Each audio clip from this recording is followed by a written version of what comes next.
You gotta stop wearing them tight pants too. No, I can't do that. Yes, you got to, bro. I'm trying to tell you like a player. No. I'm trying to tell you like a player. I ain't been letting them change me, man. It ain't about that, bro. It's just you big. And Quavo perform at the BET Awards in honor of Takeoff. What was that moment like for you? That moment was special, man. It gave me the chills. It gave me like a boost of life. I spoke about it before. Just cause like a lot of these people be in the way of stuff and don't really be knowing what's going on with family, you know what I mean? And family go through ups and downs. At the end of the day, when you can get back with your family and stand there and represent the family to the world, it's the best feeling in the world. It was reported that Pharrell convinced you to do it. Was this something that had you and Quavo actually spoke about possibly doing something together? And would you collab with him in the future?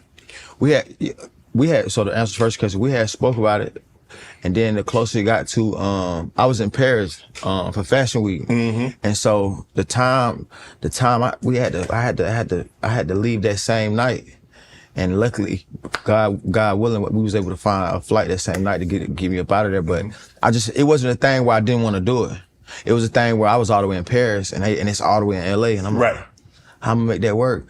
And it was like the planning of it was a little. We made it happen. Like me and Quavo made that happen. Right. But you guys needed that. We needed that. We needed that for each other, and just for the peace and for the world. Because one thing about, even though I'm doing my solo thing, I still understand my core base, and I still understand that I'm amigo. End of the day, like that's where it come from. That's where my roots is. My roots stay, and I never turn my back on it. You know what I'm saying? Is there a chance that you and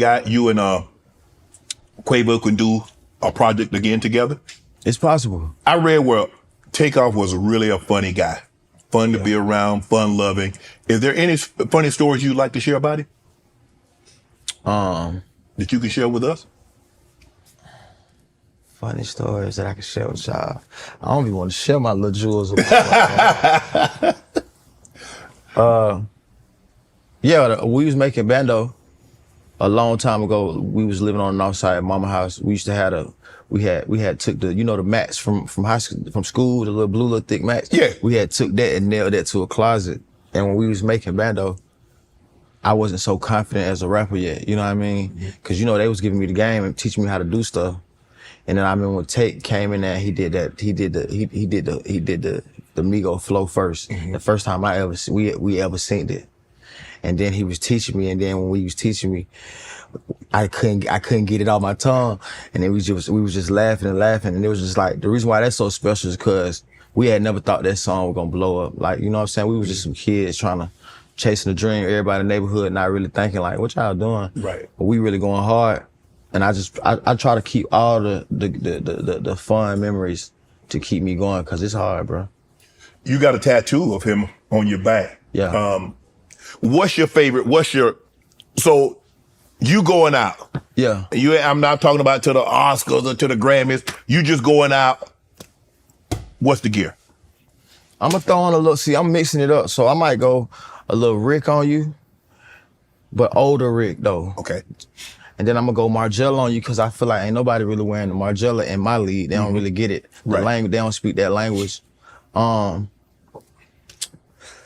And I like a lot of, and the thing with me with clothes, I like my clothes, the cut is more important than the actual designer who's making it. You know what I mean? Okay. It got how it fit my body and how I put it on, it matters. I'm gonna go belt, but sometimes I might go double belt outside the loops. I'm giving these keys now, now y'all remember this, because you're gonna see it now that I done said it. Right. But yeah, and I'm inspired by Mike too, so I might go, some days I might go blue jeans, and when I sit down, you can see the white sock on purpose.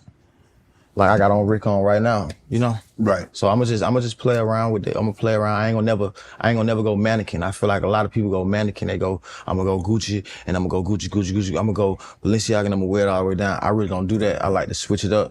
So you could kind of like, cause in the fashion world, people pay attention to what we call pieces. So you wanna always have a piece on, which means it's like a rare piece from the brand, or something that everybody don't got that they want it though, but everybody want it. You know what I mean? Well, if you say pieces, but if you ain't got the ensemble on, how do you make it flow? So how do you put Balenciaga with LV? How do you put, with Gucci? So how do you make it? Cause you got to run away from the Prince. You know what I mean? Like, as a fly person, I'm trying to stay away from the prints. I don't want you to really know this is that. You got to really know when you walk past me. You got to be into fashion to know. Oh, to know what you got on. Margello, he got J.W. Anderson t-shirt on. Okay. You know what I'm saying? Because the out loud, to me, that's country. Like, I ain't gonna never wear like the Gucci G print or the Louis V Jeep all the way printed up top and bottom outfit. But you'll wear a piece. Okay, it might be a Louis jacket or a shirt or something. Yeah. But you're not gonna have the Louis pants or the Gucci pants to match that from top to bottom. Oh man, that's mannequin. Okay. We can't be in there looking like the little statue. Can't do that. So if you were to put a piece together, you know, like, okay, you got some jeans on, yeah, and you got the Balenciaga, the hoodie. So that's, what would you classify as this? This is a casual look? This casual, man. You know, this casual, but it's still stepping because the brands is what it is. I got a Chrome, I got a Balenciaga. And the way it fits me in particular, it looks. I'm gonna give Offset 3 brands. You can only wear 3 brands for the rest of your life. What you going with? Damn. For the rest of your life. You go 3 brands only? Nike. For sure. How you can't lose with Nike. Forever. Only 3 of them. Yep. I gotta go Nike.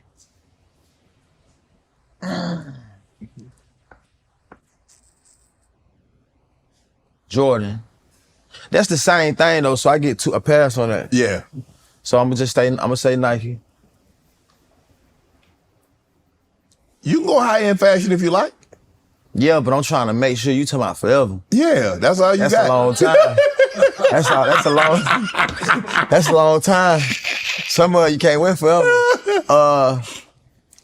A long-lasting brand that I could wear for forever. Margello. Okay. And I'm gonna say Balenciaga, long as Demna's still in there, which is the creative director. Long as he stayed up forever. You good. Okay, I'm gonna give you a choice. AJ1s or AF1s? The Jordan ones or the Air Force ones? Bro, so you gonna ask me that and I really collect shoes, man? Yeah, I know. That's why I'm asking you. I gotta go F01.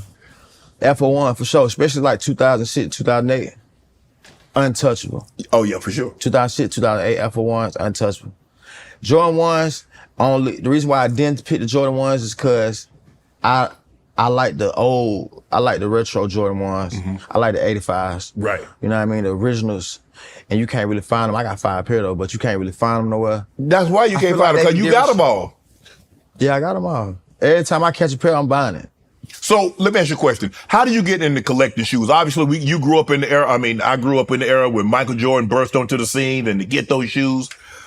But we didn't have the wherewithal to think like, we got the shoes, we wore them. We ain't get the shoes. We ain't have no money, first of all, to get one to rock, one to stock. Yeah. $100, that's a lot of money back in the 80 when I was growing up. $100 back a lot in my time. My mama, tell you the truth, my mama ain't buy me no Jordan. Right. It was too high.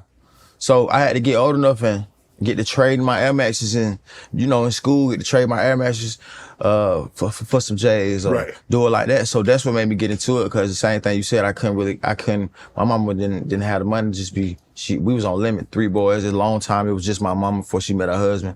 You know what I mean? So I didn't have the opportunity to get no J's. I remember the 2 for 89, 99, F01. That was like the lottery for me, black and white, every school year. Yeah. That was automatic. F1 used to be $40 a pair.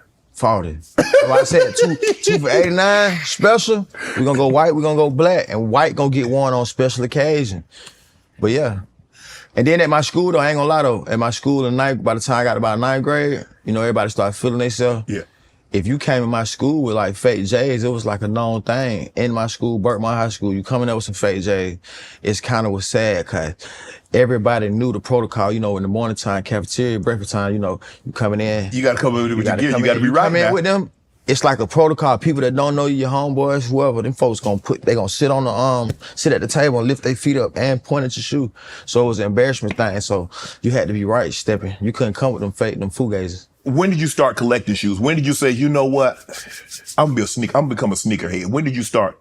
And do you wear your shoes? About 11th grade, when I was able to finesse and do stuff to get shoes, probably like 11th grade. And if you go look at my old pictures, like I was having Olympic 6s on.